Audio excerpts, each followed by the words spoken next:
Olá, ouvinte, muito bem-vindo ao PokerCast, primeiro episódio de 2023. Eu sou o Guilherme Calil. E eu sou o Marcelo Lanza. Desejando, claro, feliz ano novo, feliz 2023 para o amigo ouvinte, amiga ouvinte, para você, Marcelo Lanza Maia. Lembrando, claro, que o PokerCast é trazido a você pela Bodog, pela Suprema Poker, pela Pay for Fun e pela SX Poker. E parabéns para Guilherme Calil, aniversariante da semana, né? Muito obrigado, professor. Dia 1º do 1, primeiro dia do aninho, também é nível de Guilherme Cacau Lewis. Maravilhoso, maravilhoso, cara. Festejos foram maravilhosos, inclusive na casa de Felipe Fio, meu afilhado de casamento, ele que é uma celebridade do poker nacional, foi maravilhoso. Perguntas, participações, sugestões, promoções e comentários do nosso e-mail é pokercast@gruposuperpoker.com.br, Instagram e Twitter, @guicalil e @lanzamaia. Nosso telefone é 31975189609 para mandar áudio no WhatsApp. Sim, primeiro programa do ano tem áudio de ouvinte e também para entrar no nosso grupo do Telegram.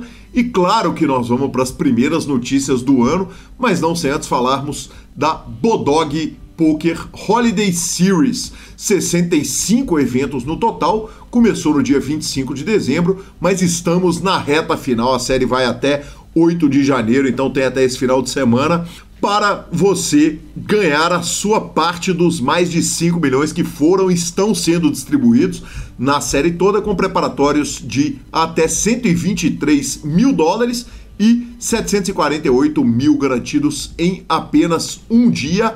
Visite o Bodog e jogue lá. Bora de notícias então. Começando quase que igual ano passado, hein? Cara, começo de ano sempre tem essas notícias, né, Lanzinha? Dança das cadeiras. É a dança das cadeiras. A gente, na hora que eu volto lá para fazer a retrospectiva, né, sempre tem essas matérias aí do começo do ano e Yuri Zivielewski, Yuri Martins ou Yuri The Nerd Guy, como você preferir, está fora do Party Poker, numa notícia incluída por você, Marcelo Lanza, na nossa pauta. Já trabalhei esse ano, né? Tá liberado, né? Tá pago. Tá pago. Não dá mais nada na pauta. Agora é só sentar e gravar o resto do ano. Mais 51 vezes depois dessa. Yuri postou: após quase um ano e meio de parceria com o Party Poker, venho por meio deste post anunciar que não estaremos juntos no ano de 2023. Eu tive momentos incríveis trabalhando com o Party Poker e serei eternamente grato. Obrigado. Mandou um coraçãozaço, postou em inglês e português, lógico, celebridade internacional tem que fazer isso mesmo. Post que foi respondido pelo próprio Party Poker BR. Muito obrigado pelo seu tempo como parte da equipe do Party Poker. Aproveitamos cada minuto da sua jornada. Você é sempre bem-vindo às mesas do Party Poker e esperamos vê-lo de volta em breve. Que também meteu um coraçãozaço, Lanza.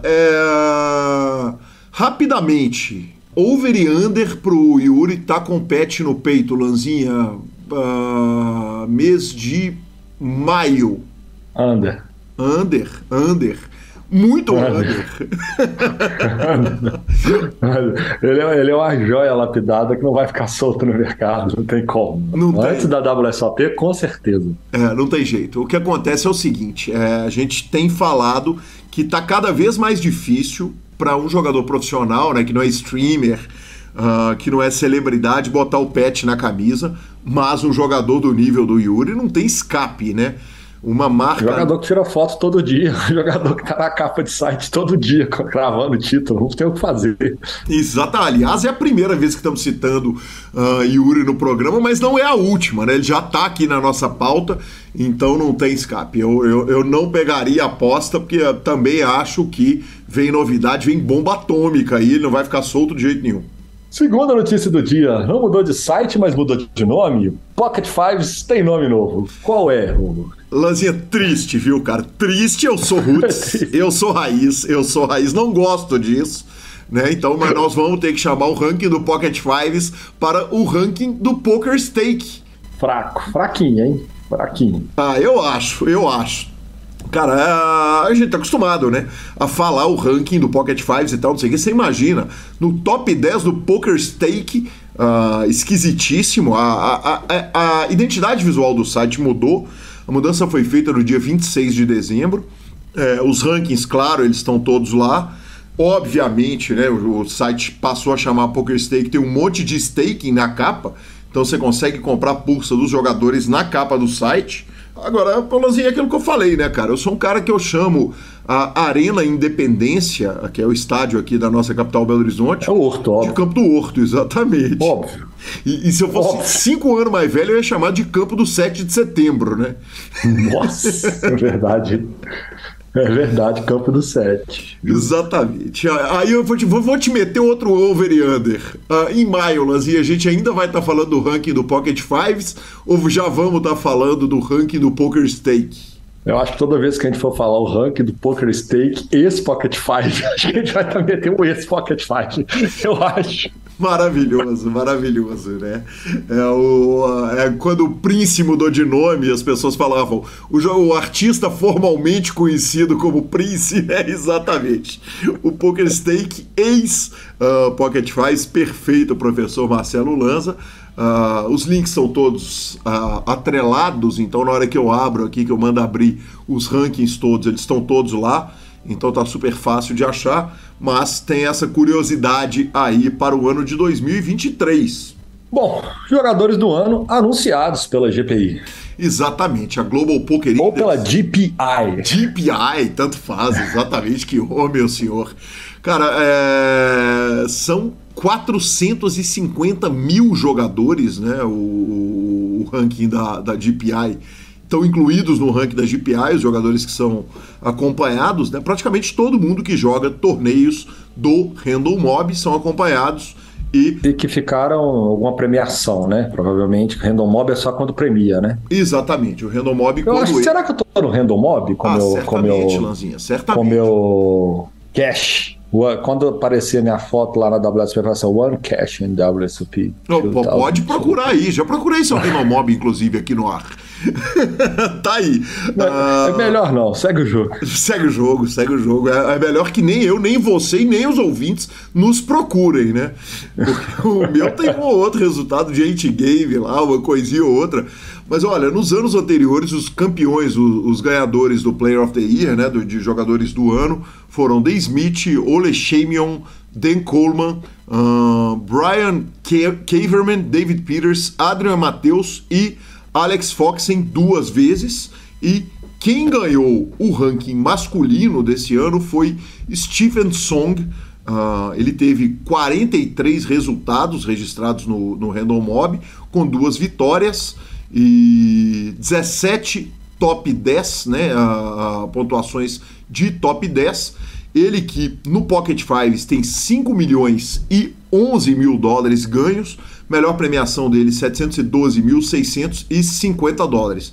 Na segunda colocação, atrás do Stephen Song, ficou o Adam Hendricks, na terceira Jerry Osmus, quarto Chad Eversglade e quinto Farid Jatan. No ranking feminino, quem cravou foi Cherish Andrews. Ela teve 23 resultados, uma vitória, 6 top 10. O Random Mob total dela, 1.489.333 dólares. Quase 260 mil dólares é a melhor premiação dela. Atrás dela vieram Angela Jordison, Julian Sitmon, Jared Ingalls e Donovan Dean. Lanzinho, eu aproveitei e peguei, né, dei aquela investigada no chat e peguei os melhores de cada país do Player of the Year da GPI. Do Brasil, não preciso nem te perguntar quem tá na primeira colocação, quem pontuou mais, né, professor? O homem, né? Não tem como. Não tem nem que ver, né? Depois do ano que teve Yuri Martins Zivielewski, 3.017 pontos, ele foi o melhor do Brasil. Melhor argentino foi Nátio Barbeiro. Melhor uruguaio foi o campeão do BSOP Rio, Francisco Benítez. Do Reino Unido, o melhor colocado foi o Stephen Chidwick. E dos Estados Unidos, claro, o grande campeão Stephen Song, que a gente já citou lá no começo. Só para ilustrar o final da matéria, o Marcelo Lanza Maia fez 38,89 pontos no Global Poker Index em 2022. Eles ficou que eu tô na all-time money list, igual qualquer jogador que já pegou um ITM na vida vai estar na posição de 184.039. Quantos pontos você fez esse ano, professor? 38,89. Os pontos antigos de BSOP e tal não contam. Provavelmente só de 2022. No cash que eu fiquei em 392 no Omaha do WSOP. Quase 40 pontos. Eu vou tomar licença de falar que foram praticamente 39 pontos a mais que eu, né? Porra! Tô voando, olha pra você ver. Tudo é questão de comparar. Exatamente. Tudo é uma questão de comparar, é verdade, tá vendo? Que homem maravilhoso.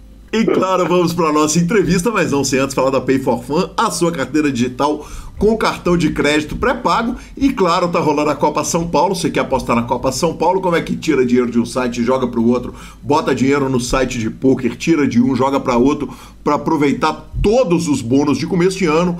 É a sua carteira da Pay for Fun, carteira digital com cartão de crédito pré-pago. Ficamos com a palavra de Rodrigo Garrido. Ficou assim impressionante como tá rápido, né, Gui? O profissional tem uma rotina, mas o amador que às vezes tá ali só um tempinho, né? Apareceu uma brecha no dia, ele tá afim de jogar, ele tá afim de sentar um pouquinho no computador. Mas não tem as fichas, vou ter que pedir, vai demorar 2 horas, já vou perder o tempo que me sobrou. Não, vai lá, faz, que rapidinho tá na conta e aí começa a jogar. E muito obrigado, Garridão. Vamos para a segunda parte da entrevista de Denis Ramos. E aí você monta o time, quer dizer, conta pra gente um pouquinho o início do time. Você começa o time primeiro sozinho, sem sócio, quer dizer, o Alan não tinha chegado ainda, e com quantos jogadores? Cara, eu começo o time ali com uns 3 jogadores, então jogando sitting goal de $1, 180 players, então você pensa assim, na época não dava dinheiro algum pra mim o time, e sem estrutura nenhuma também. Era quando dava vontade, dava aula, quando eu queria fazer uma outra coisa, a gente mudava o dia da aula. Era algo que tipo, peguei 3 amigos meus aqui para ensinar eles para jogar. Era basicamente isso o começo do time. Acabou que o time foi crescendo, então tipo de 3 ali eu devo ter subido para uns, não sei o número exato, mas tipo 6. E 6 já não era algo que eu conseguia dar conta sozinho. Por quê? Eu tinha o meu jogo, certo? Tinha o meu jogo ali que, na época, era o mais importante para mim, certo? Hoje o meu jogo é bem dividido, assim, em relação ao time, porque eu quero dar um conteúdo melhor para eles, né? Mas, na época, o meu jogo era o mais relevante, assim, para mim, né? Era o que eu dava mais importância, e o time era um secundário ali. Então, eu precisava de alguém para me ajudar. O Alan Justino, que hoje é meu sócio, ele entrou ali, então, talvez ali depois de 1 ano de time. Ele entrou na sociedade e, cara, ele transformou o time, assim, ele deu uma estrutura pro time que antes não tinha. Então, ele deixou as coisas mais organizadas, deixou tudo mais organizado, ele dava aula também. E ele foi algo muito importante ali para mim no time, tanto no time quanto na carreira. Porque ele deve ser, hoje e talvez desde 2018, o cara que eu mais estudo junto. Então, basicamente, ele é importante para mim tanto na minha carreira solo, quanto ali do time também. Então, a entrada dele ali foi mais para dar uma organização e tentar pegar novos jogadores. Mas uma coisa interessante do time é que a gente só pegava, e até hoje, a gente só pega players por indicação. Então, a gente segue ainda no mesmo intuito, né, de formar players muito bons, e a gente apenas por indicação. Então, por exemplo, o time... ele deve estar na capacidade que hoje deve ser a maior quantidade de players que o time já teve, que hoje está em 15 players. Perfeito. Então o time nunca passou de 15 players. Perfeito. O fato de ser só por indicação, como que a indicação chega até você? Quer dizer, você não está com a inscrição aberta, eles vêm de outros times, de onde que aparecem os jogadores e cara, quem dá essa indicação? O que mais aparecia assim era, por exemplo, um player que estava no time, que está no time, né? Player que está no time, e ele tem um amigo de estudo dele que acabou de sair de outro time. Então ele fala, o time aqui do Denis é muito bom, tal, tem esse coisa, e aí ele indica o cara. E aí o cara vem conversar com a gente. Então a gente pega essas indicações de players que já estão dentro do time e conhece outros caras que querem entrar no time. Entendi. É basicamente isso. Perfeito. Denis, o fato de você não ter passado por outros times, você falou lá no começo que foi um erro. você ter ido para a sua carreira solo. De qualquer forma, você foi jogar os stakes mais altos, quer dizer, na hora que a gente puxa a sua lista de premiação no Pocket Fives, você tem 5 premiações de 6 dígitos no Poker Online, premiações evidentemente em dólar, né? Te fez falta, primeiro, como jogador, porque eu fico imaginando o seguinte, dentro de um time, você ia adiantar por alguns lados, mas talvez por outro lado você pudesse não ter chegado onde você chegou. Você consegue analisar, você para pensar como é que teria sido se você entra para um grande time com toda a dedicação que você tem, o que você teria sido diferente? Cara, naquele momento eu não consigo, assim. Eu só sei que o que a falta de outros times trouxe para mim, a falta de eu nunca ter jogado em um time grande, que é por onde a maioria toda que tá onde eu tô passou. Então, por exemplo, hoje é difícil você encontrar no cenário players que jogam, por exemplo, torneios de $10 mil, players que não passaram por times grandes.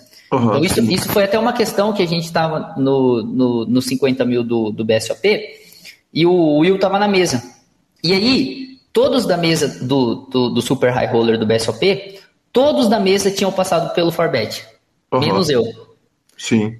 Então isso, e como eu disse, você pegar a maioria dos players, todos passaram por time grandes. Isso faz com que o player ele conheça mais pessoas e ele tenha mais convivência dentro do cenário. Sim. E troca, inclusive, né? Muita troca. Isso, exato. Porque, tipo assim, ó, Calil, para eu te dar uma ideia assim, ó. Por exemplo, no Super High Roller de 50 mil do BSOP, eu joguei ele, beleza? Só que eu não tenho afinidade com muitas pessoas que jogam esse mesmo torneio. Mas essa afinidade não é porque eu sou uma pessoa que não gosta das outras pessoas e as outras pessoas não gostam de mim. Eu nunca tive o convívio com elas. Então, por exemplo, se você pegar numa mesa, por exemplo, a mesa que a gente tava, cara, Padilha, Guzma, Will, cara, se você pegar só esses 3, eles já se conhecem muito mais do que a quantidade de vezes do que eu falei com um ou outro. Sim. Então era uma parada assim, por exemplo, eu jogando o Super High Roller, na mesa sim, tem uma conversa, mas por exemplo, na hora do intervalo, cara, eu não conhecia ninguém assim pra chegar e ficar trocando uma ideia, muito, tipo, ficar conversando muito tempo assim, sabe? Porque eu nunca joguei pra um time, depois desse primeiro time, né? E eu também, depois do grupo de estudo do X2X, eu nunca participei de outro grupo de estudos. Então, por exemplo, hoje com os players que jogam, os brasileiros que jogam torneios caros, que jogam high stake, eu nunca estudei com nenhum. Eu nunca cheguei e fizemos um grupo de estudo, tal, vamos estudar isso. Cara, basicamente não. Você praticamente não conviveu com esses caras? Não convivi. Zero. Então, todos esses players que hoje estão ali no mesmo nível que eu, jogando os torneios mais caros, cara, eu não tive nenhum convívio. Por exemplo, se a gente pegar o top 1 hoje Brasil, Nerd Guy, cara, eu nunca conversei com ele. Eu nunca, falei oi com ele, porque eu nunca tive a oportunidade de conversar com ele. Mas é algo que nunca aconteceu na minha carreira. Então, eu acho que isso de não jogar para times, isso foi algo que mais, o mais prejudicial foi isso. Perfeito. Basicamente. Perfeito, tá claro. E na administração do time, Denis? Quer dizer, o fato de você não ter visto como funciona ali internamente um Forbet, o Samba, o Card Room ou qualquer um desses grandes times, te gera algum problema, mal-estar, prejuízo você não ter convivido como administrador de time? Cara, eu acho que geraria se eu tivesse ido para um lado de ter um time grande. Porque como eu tenho um time pequeno e eu sempre tive um time pequeno, é mais fácil de resolver as coisas. Então, sim, a gente, o player, ele acaba, como é um time com muito conteúdo e com um cara ali, tipo eu, que tô jogando torneios caros aonde eles querem chegar, cara, são players que ficam ali 2, 3, 4 anos dentro do time.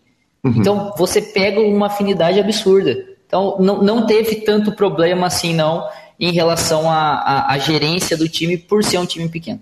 Perfeito, bacana demais. Denis, vamos falar um pouco do Super High Roller? Quer dizer, você vai jogar o Super High Roller, você está sentado com um monte de jogador do Forbet especificamente, exato. Né, em algum momento. Tecnicamente, primeiro, como é que foi o Super High Roller? Você foi bem no torneio? Foi bem mal, cara. Cara, primeira coisa que esse BSOP pra mim tava sendo o pior de todos ali pelo Super High Roller em si, né? Então, se a gente pegar o Super High Roller, foi o primeiro torneio da grade que eu joguei. Sim. Eu dei três entradas nele e não peguei ITM. Uhum. Então, ali no primeiro torneio da grade, eu já tava 150 mil no ferro. Nossa senhora. Uhum. Isso, se você pegar anos anteriores, cara, o meu maior ferro do BSOP deve ter sido 25 mil. Sim. Porque eu não jogava esse tipo de torneio, né? Então, essas 3 entradas pra mim, cara, já foi tipo assim, 6 BSOP vídeos de uma vez, sabe? Uhum. Foi basicamente isso. Só que eu tava preparado pra isso. Então, eu tava preparado tanto financeiramente quanto psicologicamente, né? Por já jogar esses torneios online, eu acredito, né? Que eu tenho capacidade de jogar esses torneios mais caros ao vivo também. Então, é uma parada que a parte técnica, eu acho que ela tá boa para jogar esse nível de buy-in, e a parte financeira também tá ok. Então, é algo que eu vejo que eu tenho que jogar. Perfeito. O segundo e o terceiro tiro no 50K High Roller são julgados com o mesmo desprendimento e com a mesma tranquilidade que o primeiro? Cara, o primeiro e o segundo sim, teve uma tranquilidade. O terceiro, eu acho que pesou um pouco mais, porque eu acho que eu fui um pouco... Eu acho que eu fui um pouco displicente ali, cara, em dar esse terceiro tiro. Porque eu tava investindo muito em relação ao prêmio do primeiro. Então, por exemplo, o primeiro pagou ali 900 mil. Cara, 3 tiros já seria 150 mil. Então, eu achei ali que depois que eu dei ali, quando eu tava pensando em dar, eu já tava com isso na cabeça, de dar o terceiro tiro, que não seria algo no longo prazo lucrativo, por estar pagando pela diferença não ser tão grande assim, tipo 150 mil para 900. É claro que é grande, mas é difícil chegar em primeiro, né? Então a gente não pode considerar esse prêmio aí de 900.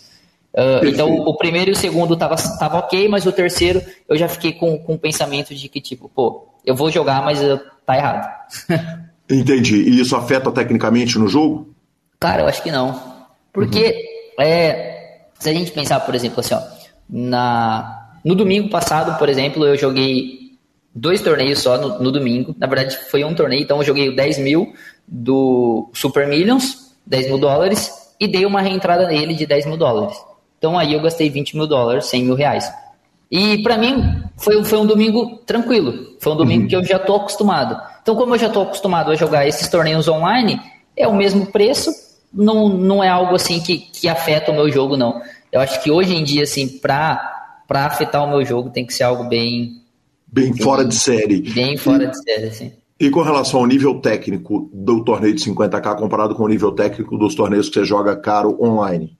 Cara, é que os torneios de 50K ali, você tendo, por exemplo, você conseguindo pegar uma mesa boa, que tenha pelo menos ali 1 ou 2 players que não são regulares, vale muito a pena. Vale muito a pena.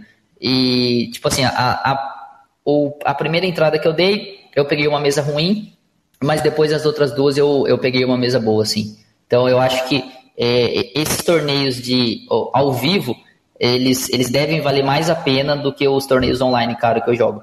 Perfeito, perfeito.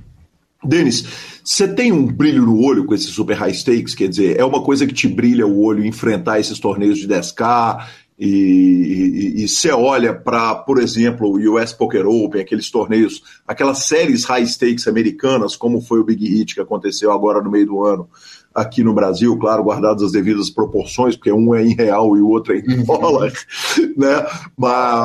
Mas isso é uma vontade sua? Quer dizer, você olha para aqueles stakes, nosebleeds, e fala, eu tenho tesão, eu vou jogar isso, eu quero jogar isso?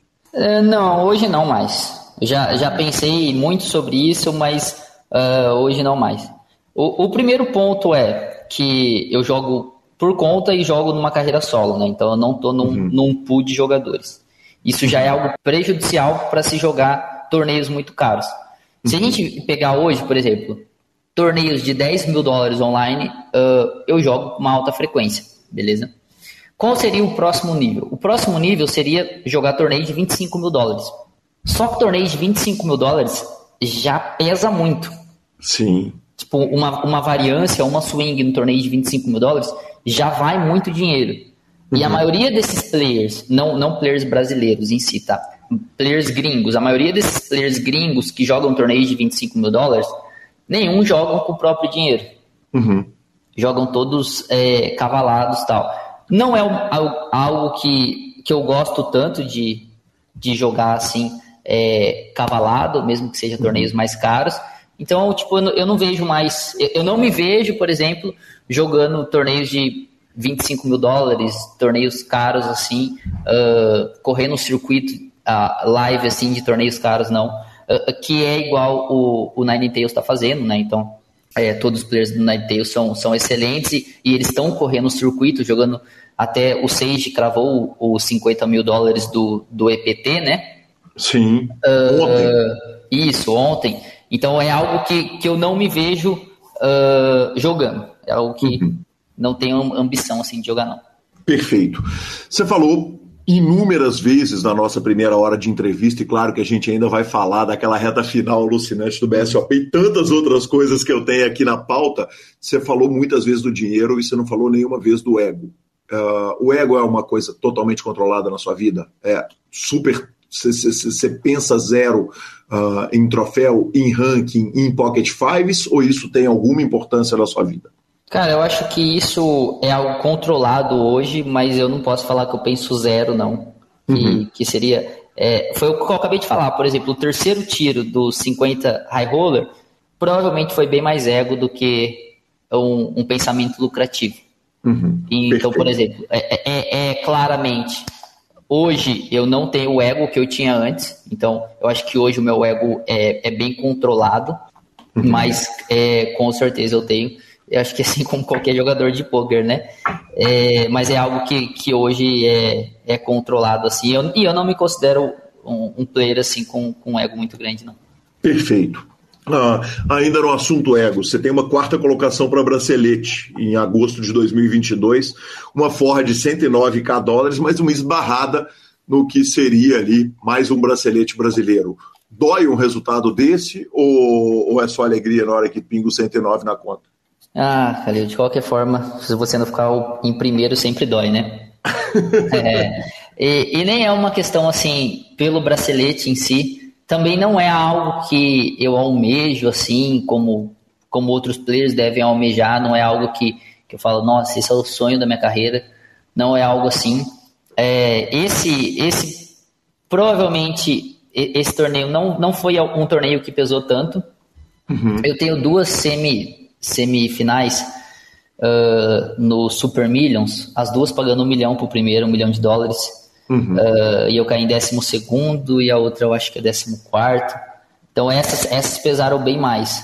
E é isso que eu falo, tipo assim, o dinheiro ele é muito mais importante na minha vida do que o ego. Então esse torneio de $1 milhão, por pagar $1 milhão, ele é muito importante para mim, e o outro, por ter somente o bracelete, não é tão relevante assim. Então as minhas duas maiores ali traves que geram um desconforto foram as duas no Super Millions aí. Perfeito. Denis, vamos falar um pouco do BSOP, que você acaba sendo campeão, que gera essa entrevista aqui, que já era mais do que merecida há muito tempo, mas claro que chama todas as atenções, uma cravada no BSOP Millions. Me conta um pouco a respeito do torneio. No momento que você vai dar o buy-in, você já está com os 3 tiros no 50k? Tinha jogado outras coisas? Não. Eu joguei só esse 50k e o main event. Perfeito. Do main event eu não lembro exatamente, eu não sabia que você tinha dado os 3 tiros e não lembro qual que é a posição que você precisa pegar, mas provavelmente, quer dizer, para sair positivo do BSOP, você vai ter que ficar no top 10 ali do... Eu estou até voltando aqui nas minhas anotações, porque o caderno de pauta é o mesmo da transmissão. Cara, basicamente era isso. O meu pensamento em si era isso, mas não era um pensamento de tipo, nossa, a minha vida é uma merda, eu vou me matar.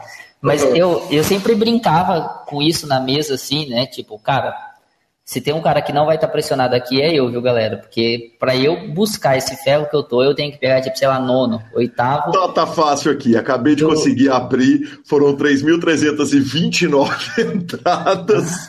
Eram 7 milhões garantidos. Bateu o prize pool de 11 milhões. Mas o 9º pagava 130 mil reais. Então, quer dizer, para estar positivo, o 8º colocado, você precisava da posição do mexicano Victor Flores, que ficou na 170ª, ele levou 174.900 reais, perdão.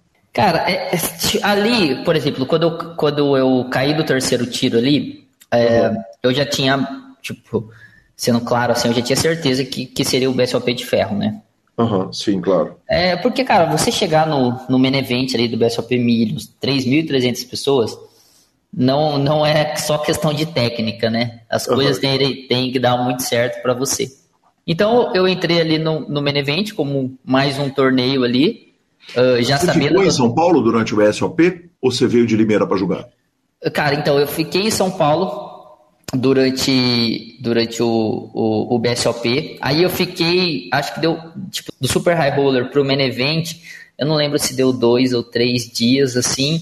Mas eu lembro que, tipo, teve um ou 2 dias ali que eu fiquei meio que sem fazer nada, mas eu resolvi não voltar embora.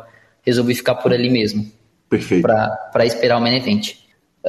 E por incrível que pareça, esse main event já começou dando basicamente tudo certo. Tipo, eu dei um tiro nele, então eu já passei logo de primeiro tiro, assim, que é algo surreal também. Eu acho que eu nunca dei um tiro só no main event.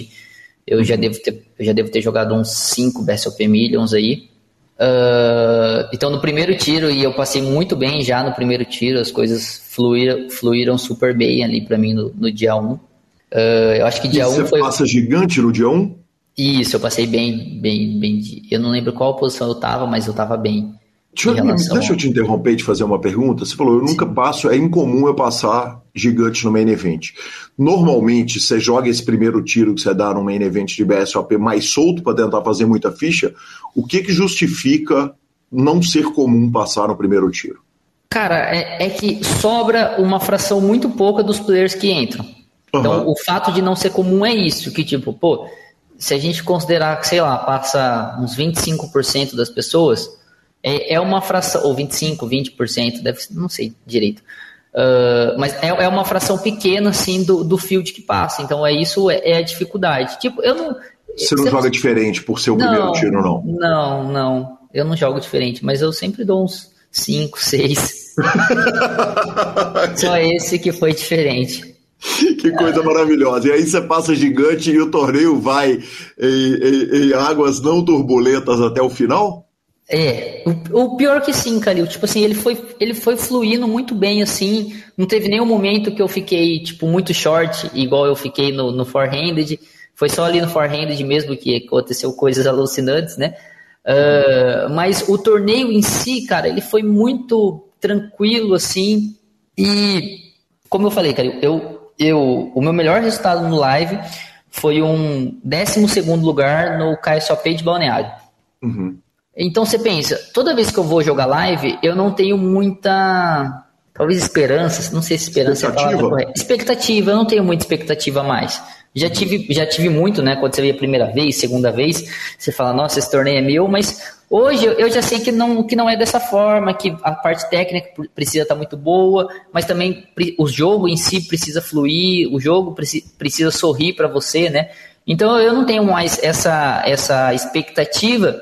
E as coisas foram acontecendo, assim, tipo, eu fui jogando como se não tivesse numa reta final, como se fosse normal, tipo, não, na hora de dormir tava tranquilo, até os players que estavam do meu time, que estavam comigo ali, falavam, velho, como você consegue ficar de boas, assim, você tá na reta final, tipo, tá 24, falta 24 players, cara, pra mim era, tipo, só mais um torneio ali, que eu não queria gerar expectativa e realmente, eu acho que esse foi o único que eu não gerei expectativa, cara. Porque normalmente eu falo, não quero gerar expectativa e gero. Sim. Foi até algo que eu sou muito emotivo. E, cara, acho que foi a minha primeira conquista, assim, que eu tive, que eu basicamente não chorei. Então, ali no BSOP, ali, quando eu cravei, em nenhum momento eu chorei. E eu já chorei por cada coisa, assim, que é muito menos relevante. E ali naquele momento eu não chorei. Então parecia que era algo que eu tava só levando, sabe? Se acontecer, boa. Se não acontecer, é mais uma reta final e ano que vem também de novo. Interrompemos rapidamente a entrevista de Denis Ramos. Claro que a gente já volta, mas não podemos deixar de fora essa importante informação. Está chegando a maior série de pôquer do mundo. Em janeiro, a Suprema Poker Series vai balançar o mundo do esporte da mente. São 300 torneios disputados em 17 dias de competição e 25 milhões de premiação. Além disso, 300 mil reais serão direcionados ao ranking, primeiro levando 50 mil para casa. São vários torneios maravilhosos na sua plataforma. Jogue com a Suprema, jogue no melhor aplicativo. Vamos que vamos, 25 milhões. E voltamos para Denis Ramos. Você chega a pegar mesa de TV, Denis, na reta final do torneio? Quer dizer, você pega a televisão ali, porque a gente transmitiu torneios dia 2, 3, 4, 5, né, e depois a mesa final. Eu chego a pegar assim mesa da TV ali. Eu acho que eu peguei dia 4 e dia 3, eu peguei a mesa da TV. Mas eu não fiquei muito tempo nela, não. Eu acho que eu devo ter jogado ali uns 2 níveis no dia, assim. Tanto no dia 3 quanto no dia 4. Eu, sinceramente, eu não gosto muito de jogar na mesa da TV. Sim. Eu tenho um problema, né? Porque eu sou jogador de online. Eu tenho um problema para filar carta. Eu não consigo filar ela de lado. Então, eu filo ela de frente. E a mesa da TV, os braços dela, assim, é mais alto, né? Então, acaba que fica mais difícil ainda de filar. Então, já é difícil de filar numa mesa comum, do jeito que eu filo, assim, de frente. E na mesa da TV piora um pouco. Então, perfeito. É algo que eu não gosto muito. Perfeito. Denis, e aí chegamos na mesa final, uma mesa final que não é brincadeira, aliás, é uma característica do BSOP Millions. A gente tem, claro, pouca amostragem, mas com aquela estrutura as mesas finais não têm sido fáceis, né? Você chega numa mesa final que, entre outras pessoas, a gente tem, por exemplo, o Ender, que ficou o Goianinho, que ficou na segunda colocação, o Caio Rei, que é um dos maiores fenômenos do pôquer ao vivo no Brasil. Em primeiro lugar, a respeito dessa mesa final, a sua pouca experiência de ao vivo. Você falou a respeito de uma reta final já há algum tempo, numa entrevista muito legal que você deu lá para o Background Cast. Você fala a respeito de ter ido jogar o pôquer ao vivo em Limeira para pegar uma casca, uma vivência de pôquer ao vivo. Na hora que você chega numa mesa final, que você tem jogadores, por exemplo, do nível do Caio Rei, que é um cara que é gigante do pôquer ao vivo, é incômodo se jogar contra esses caras e saber que eles viveram muito mais aquela situação do ao vivo do que você? Cara, sim. Eu acho que na questão parte técnica não, mas como eu não consigo pegar nenhum tel jogando ao vivo e eles têm muito mais facilidade nisso, isso é um incômodo. Até por isso, eu comecei a mesa final sem nada no pescoço, sem cachecol, mas eu percebi que a minha veia aqui estava pulsando bastante. Então esse foi o motivo de eu ter colocado o cachecol para jogar assim, não foi nada para ser estiloso ou algo do tipo, foi simplesmente porque a minha veia do pescoço estava pulsando e, tipo, eu não sei o que eles pegam, o que eles acham disso, né? Players que jogam muito torneio live, mas eu resolvi colocar para evitar. Então eu acho que assim,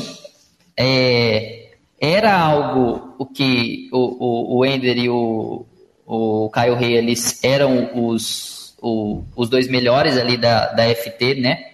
E era algo assim que eu ficava, tipo assim, eu não queria passar nenhum tel, principalmente pro Caio Rei, que eu acho que ele deve ter uma boa malandragem ali, né? Então ele chega com muita frequência em torneios ao vivo, então ele deve ter uma boa malandragem ali em relação a como a pessoa se porta e tal. Então eu tinha medo disso, mas não tinha medo da parte técnica, porque eu acho que a gente que, não menosprezando quem joga ao vivo, né? Mas eu acho que pra gente que joga online, que joga todo dia, joga muito mais mãos por dia, e estuda muito, a gente acaba levando uma vantagem na parte técnica, mas depois a gente acaba levando uma desvantagem aí na postura de mesa, em tells que a gente eu particularmente não consigo pegar.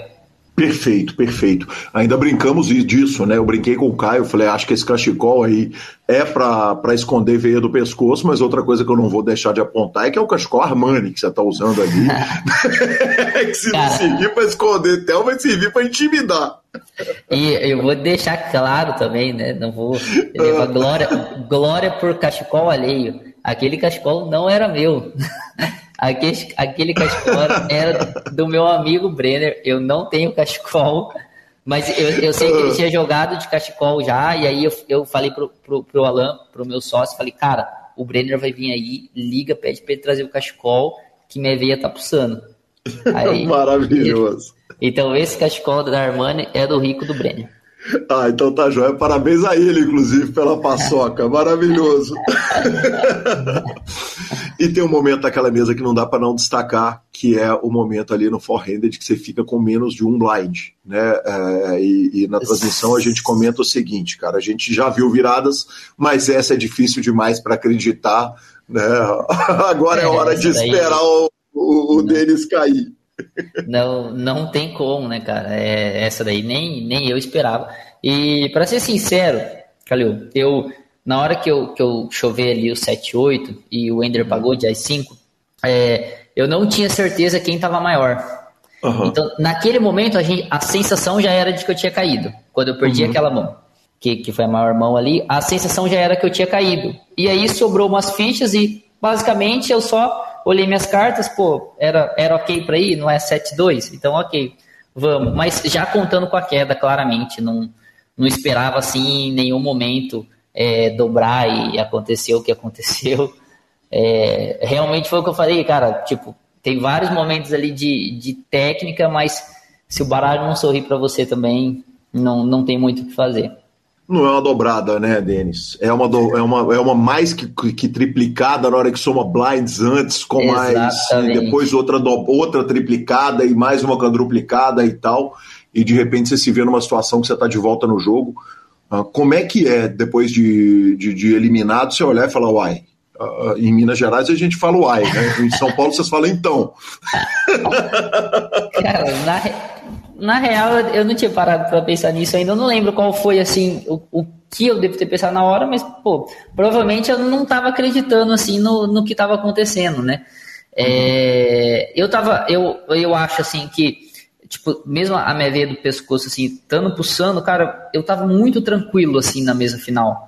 Não foi de longe, assim, eu jogo mesas finais pagando menos no online, que eu fico mais apreensivo do que essa ao vivo, cara, tipo, me diverti muito nessa mesa final, assim, foi realmente algo que não me gerou desconforto, tipo assim, claro, quando eu perco ali todas aquelas fichas no four-handed, não tem como falar que eu não fiquei triste, seria impossível não ficar triste, mas, cara, pra mim ali já era, tipo, cara, eu sabia das jogadas que eu tava fazendo, eu sabia o que eu tinha que fazer, independente do que acontecesse. Eu tenho uma estratégia de jogo que é vencedora e que eu sei que eu tenho que seguir. Então, tipo, independente do resultado, eu quero seguir ela, e se não acontecer nesse ano, vai acontecer no outro, se não acontecer no outro, vai acontecer no outro.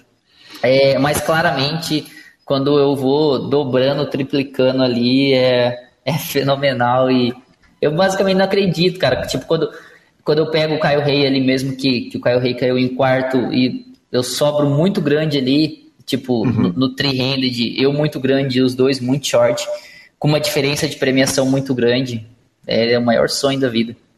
E tem um sentimento de agora que eu virei isso aqui, eu tenho que ser campeão? Porque esse ia ser um gosto amargo se você cair em segundo ou terceiro ali, né? Ou até em quarto, que era uma possibilidade depois de você crescer. Seria muito, muito ruim, né? Cara, eu acho que em nenhum momento... Eu acho que no heads up, eu acho que passou mais isso pela minha cabeça. Tipo, no three-handed ali seria muito impossível cair... as coisas foram impossíveis, né? Mas seria muito mais impossível, de novo, eu cair ali em terceiro. Eu acho que no heads up, quando deu o intervalo ali do heads up, bateu uma coisinha assim na minha cabeça de tipo, porra, eu tô muito grande, eu tenho que ganhar isso. Só que eu já vinha de uma sensação um pouco ruim em relação a heads up grande, assim, que quando eu fiz o heads up do 10 mil Super Millions, eu cheguei 11-1 contra o Malinovski e fiquei em segundo. Então eu já tinha uma sensação assim de, nossa, isso pode dar merda. Mas as coisas estavam dando muito certo e não tem como. Maravilhoso, que sensacional. Aí você dá entrevista, né? Eu tinha notado a frase que você colocou. Você já falou aqui na entrevista que é o seguinte: eu estava me preparando para isso desde o dia que eu comecei. Se não me engano, foi a frase que você usou. E realmente, né, a sensação era uma sensação de que você dá uma entrevista que obviamente você está emocionado, mas poxa, ontem eu narrei o Cláudio, o jogador do samba, cravando o CPH, e ele terminou o torneio chorando muito. E na sua entrevista você estava muito tranquilo. Me conta um pouquinho do pós, quer dizer, na hora que termina o BSOP, como é que tá a esposa Fabiana, como é que tá a Dona Yara, como é que tá o sogro e a sogra para quem você dedicou?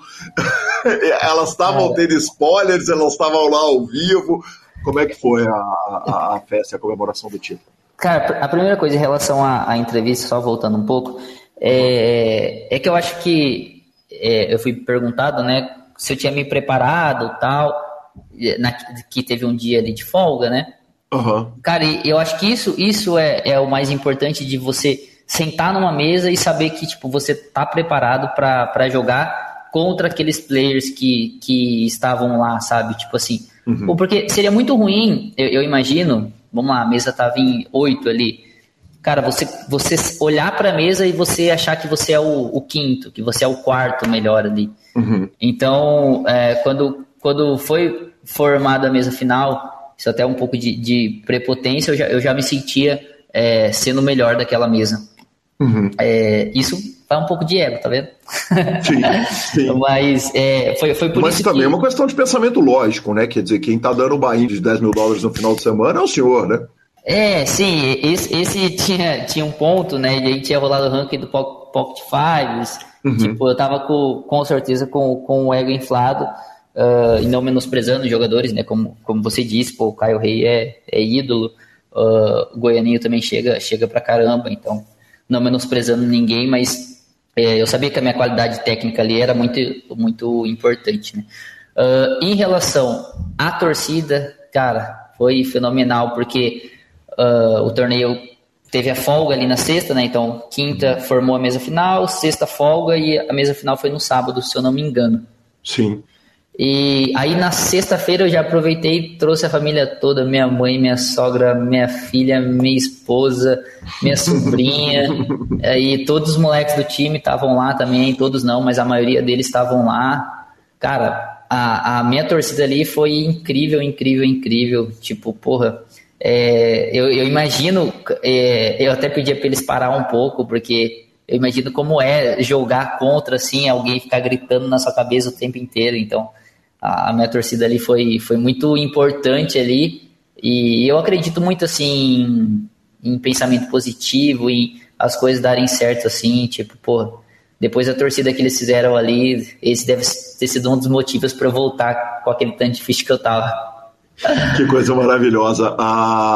O torneio terminou, curiosamente, ao contrário do que costuma acontecer, ela foi uma mesa final brutalmente longa.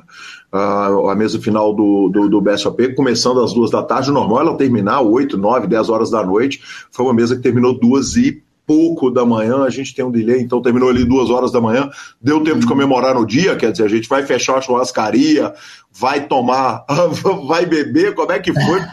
Cara, Perdão, eu vou inclusive deixar meu equívoco no ar.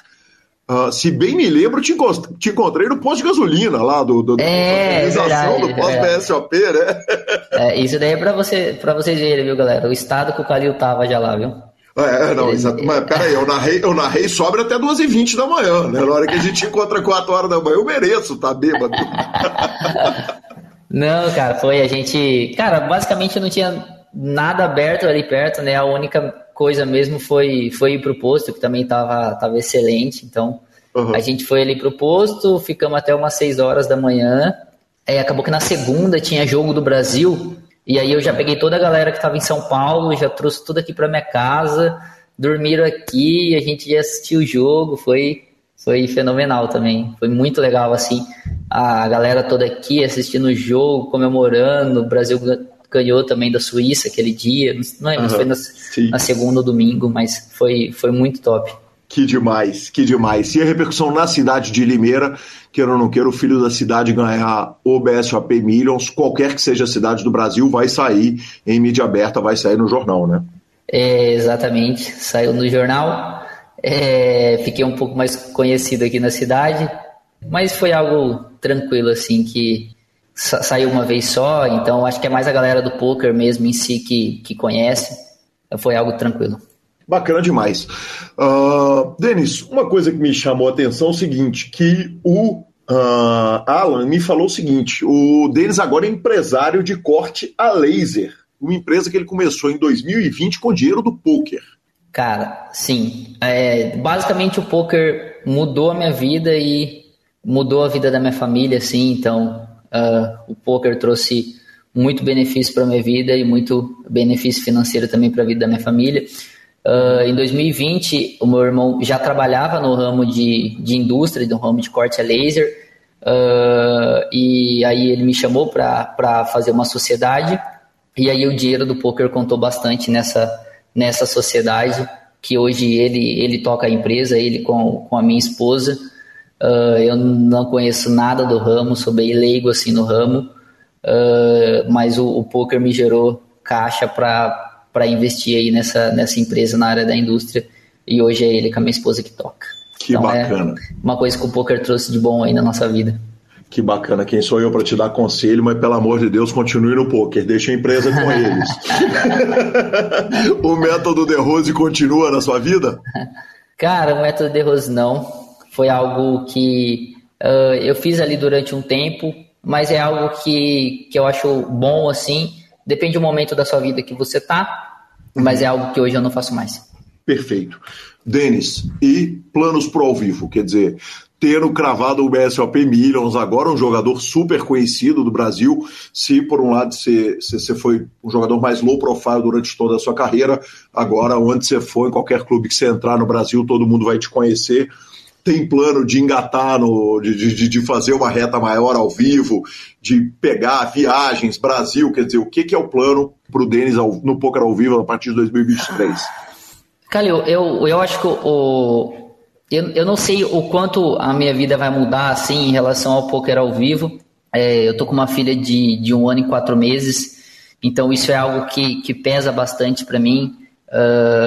E eu acho que todas as vezes que eu viajo, mesmo que ela vai ou que ela não vai, é desgastante e eu não consigo aproveitar os lugares que eu vou. Então eu não tenho certeza como vai ficar minha rotina ainda. Tinha algo que eu já tinha decidido antes de ganhar o BSOP, que seria ir para Bahamas agora em janeiro, para o PSPC. Então eu tinha ido para Barcelona. Eu tinha ido para Barcelona já no meio do ano. E agora o que eu tenho definido já é que eu vou para Bahamas em janeiro, que também vai ter o BSOP Bahamas lá, né? Então vai ter 3 eventos lá, e a gente vai estar lá. Bacana demais. Denis, eu preciso te agradecer, cara. Obrigado pelo carinho, pela generosidade, por ter me atendido esse tempo todo, contar da vida, cara. Que carreira extraordinária, que história de vida incrível. Muito obrigado por tudo. Calil, eu que agradeço, cara, e quero agradecer também uma coisa que eu não agradeci ainda, depois eu acho que semana passada foi quando eu assisti a mesa final, assisti a transmissão ali, tanto você quanto o Caio, velho, pô, agradeço por toda coisa boa que você falou ali de mim, tanto você quanto o Caio, foi uma transmissão muito top, cara. Eu não sei como vocês aguentam ficar transmitindo tanto tempo, mas, pô, foi surreal ali assistir depois. Foi algo que, depois assistindo assim, foi algo que eu me emocionei e na hora eu não me emocionei lá, mas depois assistindo assim, pô, foi algo muito, muito legal assim, e eu agradeço bastante, velho. Bacana demais, eu não posso deixar também de agradecer ao Alan Justino, que foi super gentil, me mandou um tanto de informação para poder fazer a pauta, e ao querido Léo Cansado, né, que nos colocou em contato. O Léo é demais, um irmão que a vida deu, e muito obrigado. Sucesso total e absoluto, Denis, e espero te entrevistar ali em fevereiro, você vindo contar como é que foi cravar o Poker Players Championship lá em Bahamas. Espero que isso aconteça também, Calil. Valeu Vamos demais. Tamo junto.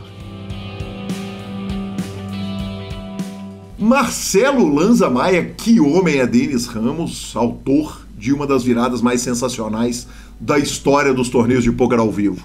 Simplesmente sensacional, né? O que falar dele? O que falar? Que homem maravilhoso. Sensacional, bom demais, né? E foi brilhante. E eu vi, né? Eu tava lá. Você tava narrando ao vivo e eu tava lá ao vivo vendo essa virada maravilhosa e muito bem puxado, bem puxado. Realmente muito especial. Nós vamos para as redes sociais, mas não sem antes falarmos da SX Poker. A SX é a sua oportunidade de arrumar a grana enquanto você dorme, né? Você leva seus amigos para jogar na SX, cria aquela conta de agente, entra lá no Instagram da SX Poker, se torna agente e, claro, quando você for jogar, você joga lá cash games, torneios com o melhor atendimento, torneios milionários, burocracia zero, bônus, promoções. Para você que não tem conta, claro, tem aquela promoção das 8 fichas para testar a SX e começar. Então venha jogar comigo e com o professor Marcelo Lanza Maia. Lanza, já falei lá no começo do PokerCast, primeiro programa do ano, não podia faltar. Tivemos áudio de Guilherme Feijó, jogador de Brasília. Ouve aí, professor. Fala, Calil, boa tarde, tudo bom? Como um bom jogador de pôquer, tô aqui dia 31 de dezembro te mandando mensagem para te agradecer, cara. Eu não sei o quanto atrasado eu tô, porque eu vejo os episódios todos aleatórios e de vez em quando. Mas eu tava ouvindo essa semana o podcast que você fez sobre Mixed Games, né? Com o Garrido e com o Gui também, nosso xará. E, cara, me aventurei ontem e hoje aqui nos primeiros torneios de Omaha High Low, cara.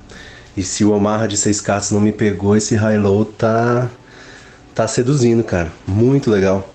Um jogo muito bacana e ficou muito bem explicado, viu? Vocês são fera demais. Obrigado aí por difundir o poker e nos ajudar aí a nos divertir cada vez mais. Abração pra você e pro Lanza. Feliz ano novo, galera. Aí escolheu o esporte decente, hein? Aí eu vi qualidade na escolha. Cara, o High Low é das coisas mais gostosas de se jogar no planeta Terra. Ao vivo ele é sedutor, assim. Cara, é bom demais. É muito bom mesmo. Maravilhoso, professor. Deixo também o meu abraço para o Maicon Junk do Nascimento, que mandou o seguinte: desejou pra gente sucesso, falou que tá aguardando muitos podcasts para 2023 e pediu para eu te mandar as saudações. Então tá dado aquele abraço no ar, Lanzinha. E o Junk ainda mandou progresso sempre. Aí vi malandragem, hein? Eu vi malandragem. Então, já que ele falou que ano que vem aguardaremos mais podcast, tome-lhe, primeira semana do ano, primeiro podcast do ano, e é isso aí. Nada parece detê-los. A não ser este momento que é a finalização. Superpoker.com.br é mais que poker, é Super Poker, na aba de clubes, a guia de clubes do Brasil, onde jogar a agenda diária de torneios, no YouTube transmissões ao vivo com os maiores torneios de poker do mundo, análises técnicas, tá na mão, Bibilisca.com, cobertura mão a mão de torneios pelo Brasil e pelo mundo, e twitch.tv/grupo Superpoker, querido Alan acompanhando a reta final dos brasileiros e altas transmissões. Dica cultural. Lanzinha, antes de eu te fazer a pergunta que não quer se calar, eu queria me retratar muito, cara. É mesmo? Mesmo. O senhor foi mal na dica da semana passada? Fui mal, cara, fui mal. Olha, eu assisti o filme, o The Menu, achei o filme péssimo, mandei um áudio para o nosso Alberto Landgraf falando assim, cara, esse filme é ruim demais. Mas a arte, ela tem um negócio que é curioso, né, Lanzinha? Às vezes a arte envelhece mal, a gente sai encantado de um filme, ele vai piorando com o passar do tempo, e às vezes ela vai melhorando, às vezes é o inverso, cara. E eu preciso admitir que eu estou encantado com o The Menu, agora 10 dias depois que eu vi o filme. Não vejo a hora dele sair nos streamings. Comecei a pensar, cara, eu vou te falar, como é que eu não dou spoiler? Eu levei o filme mais a sério do que ele deveria ser levado. Tá? Você viu ele novamente, não? Não vi. Ele ficou retumbando na sua memória. Ele ficou voltando na minha memória. Eu discuti com quem estava comigo assistindo o filme. E nós chegamos à conclusão que o filme é brilhante. Eu chamei o Alberto Landgraf, falei, cara, retiro tudo que eu disse, mas como eu tinha dado como dica cultural no PokerCast, eu não podia não me retratar. Então, peço desculpas a todo mundo que não assistiu na primeira semana o filme, mas podem ir lá assistir, que filmão, viu, velho? Filmão e erramos. O brilhantismo tá muito próximo ali do oposto, né? É uma linha bem tênue, né? Perfeito, Lanzinha. A idiotice e a genialidade. Lado a lado. Exatamente, lado a lado. E eu curti pra caramba. Professor, Vandinha, terminamos? Não vi. Não vimos? Eu confesso que eu não vi Vandinha, porque eu fui ver Avatar 1 com a Gabi. Ela então, não tinha visto. Por favor, conte-nos sobre Avatar, porque eu jamais contarei. Não, mas é porque saiu o Avatar, foi ver Avatar 1? No cinema. É porque a Gabi não tinha visto o 1. Aham. E aí eu fui ver o 1 com ela, só que são 3 horas de filme, né? Ela teve uma dificuldade leve pra ver as 3 horas de filme. E pra poder ver o 2 no cinema, que tô querendo ver se eu vou amanhã. E confesso que nesse meio do caminho, o horário que eu tinha pra ver a série Vandinha, eu engatei novamente em The Last of Us 2 no videogame, porque a série vai estrear na HBO semana que vem, e eu tenho certeza que ela vai ser absolutamente sensacional, partindo do princípio que é o melhor jogo da história da humanidade. Então eu falei, cara, eu não quis jogar o 1 de novo, porque eu joguei 3 vezes, já zerei 3 vezes, eu fui jogar o 2 de novo, para poder ficar na minha memória os momentos maravilhosos daquele jogo sensacional. Eu queria estar com ela, minha memória quente, para ver a série, e confesso que eu tive tempo para ver, tive oportunidades para ver e não vi. Eu fui para o outro caminho. Lanzinha, você já imaginou a gente no dia 25 de dezembro desse ano discutirem todas as semanas? Perguntaria, Lanzinha, assistiu Vandinha? Vandinha parte 2, né?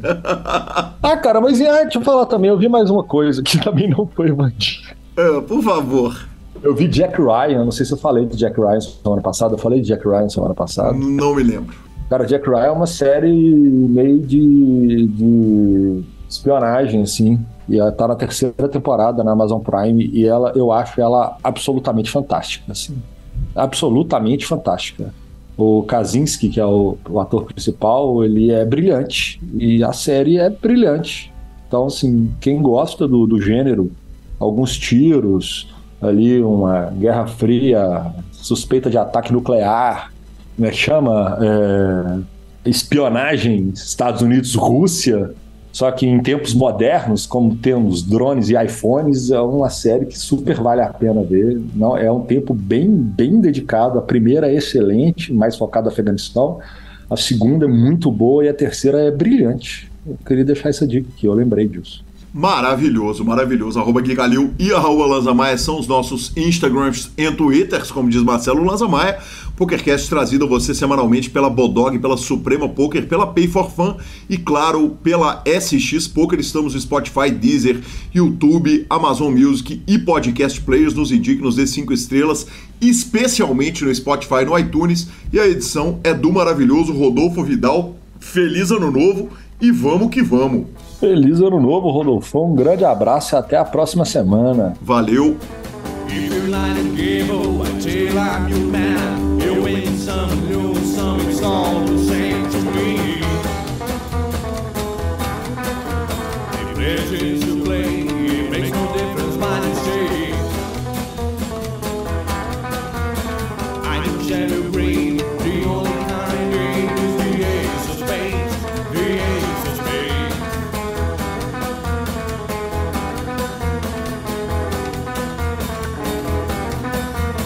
Playing for the high one, dicing with the devil, a gun with the flow, it's all a game to me.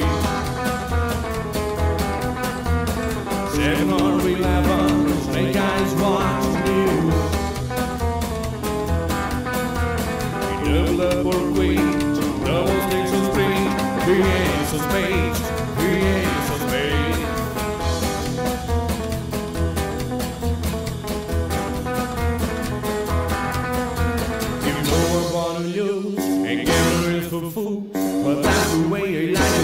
baby, I don't want to live forever.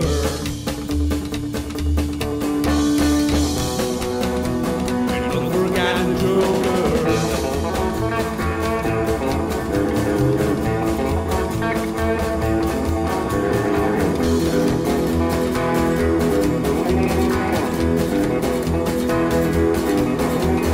Machine of the 18, know you wanna see me.